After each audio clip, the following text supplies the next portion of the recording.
Praise the Lord. கர்த்தருக்கு மகிமை உண்டாகட்டும்.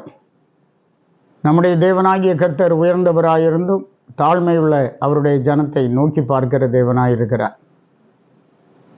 நம்முடைய இருதயம் ஆண்டவருக்கு முன்பாக வெளியரங்கமாக இருக்கிறது. நம்முடைய வாஞ்சைகள் எல்லாவற்றையும் கர்த்தர் அறிகிறார். நம்முடைய தேவைகளை அறிகிறார். நம்முடைய விண்ணப்பங்கள் அவர் செவி கொடுக்கிறார். அவர் நல்லவராகவே இருக்கிறார். இந்த காலை வேளையில் நாம் தியானிக்கும்படியாக சங்கீத புத்தகம் 10வது சங்கீதம் 3வது வசனம். துன்மார்க்கன் தன் உள்ளம் இச்சித்ததை பெற்றதனால் பெருமை பாராட்டி பொருளை அபகரித்து தன்னைத்தான் போற்றி கர்த்தரை அசட்டை பண்ணுகிறான். துன்மார்க்கன் கர்த்தரை அசட்டை பண்ணி விடுகிறான் என்று பார்க்க. அதற்கு காரணம் என்னவென்றால், தன் உள்ளம் இச்சித்ததை அவனுக்கு கிடைக்கிறது. ஆகவே பெருமை பாராட்டுகிறான், மற்றவர்களுடைய பொருளை அபகரிக்கிறான், தன்னைத்தான் போற்றுகிறான். எல்லாம் என்னுடைய திறமை, எல்லாம் என்னுடைய பலன் என்று சொல்லி துன்மார்க்கன் தன்னைத்தான் போற்றுகிறவனாய் காணப்படுகிறான் என்று பார்க்கிறார்.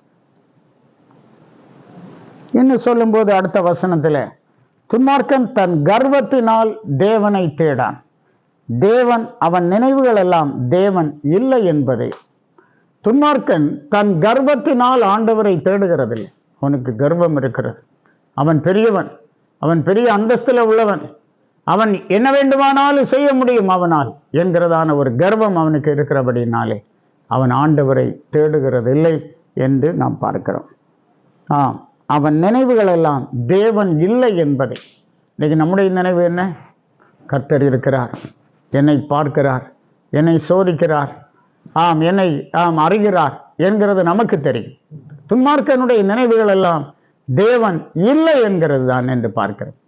ஆனால் கிருபையாய் தேவனை அறிகிற அறிவை தேவன் நமக்கு தந்தபடியினாலே கர்த்தருக்கு நாம் நன்றி சொல்ல வேண்டும். இந்த துன்மார்க்கனை குறித்து யோபின் புத்தகத்தில் நாம் படிக்கிறோம். 21ஆம் அதிகாரம் 30வது வசனம். துன்மார்க்கன் ஆபத்து நாளுக்கென்று வைக்கப்படுகிறான், அவன் கோபாக்கினை நாளுக்கென்று கொண்டு வரப்படுகிறான். துன்மார்க்கன் ஆபத்து நாளுக்கென்று வைக்கப்படுகிறான், அவன் கோபாக்கினை நாளுக்கென்று கொண்டு வரப்படுகிறான். இந்த காலை நேரத்திலும் கூட பாருங்க, துன்மார்க்கர் எழும்பினால் ஜனங்கள் மறைந்து கொள்வார்கள் என்று நாம் வேதத்தில் படிக்கிறோம்.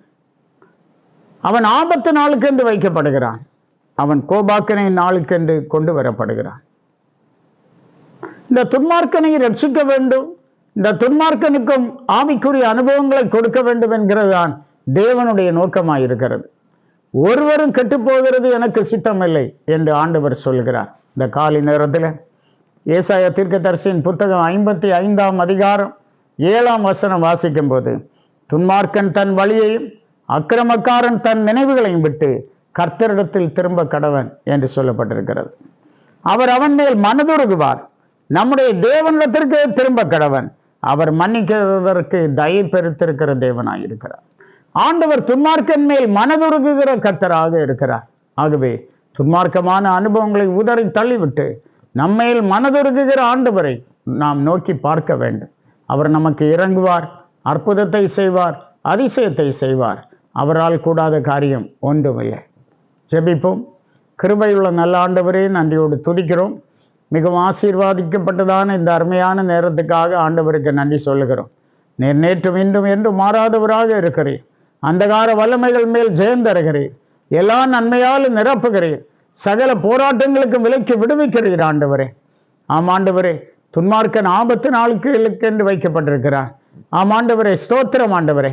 துன்மார்க்கன் தன் துன்மார்க்கத்தை விட்டு ஆண்டவரிடத்திலே மனம் திரும்ப கர்த்தர் கிருபை செய்யும்படியா ஜபிக்கிறோம்.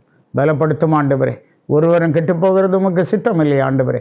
துன்மார்க்கரை ரட்சித்து கர்த்தர் மந்தையிலே சேர்த்து கொள்ளும்படியா ஜபிக்கிறோம். தேவகரம் ஆண்டவரே உம்முடைய ஜனத்தோடு கூட இருக்கட்டும், பலப்படுத்தும். இயேசு மூலம் கேட்கிறோம் பிதாவே. ஆமென். ஆமென். God bless you.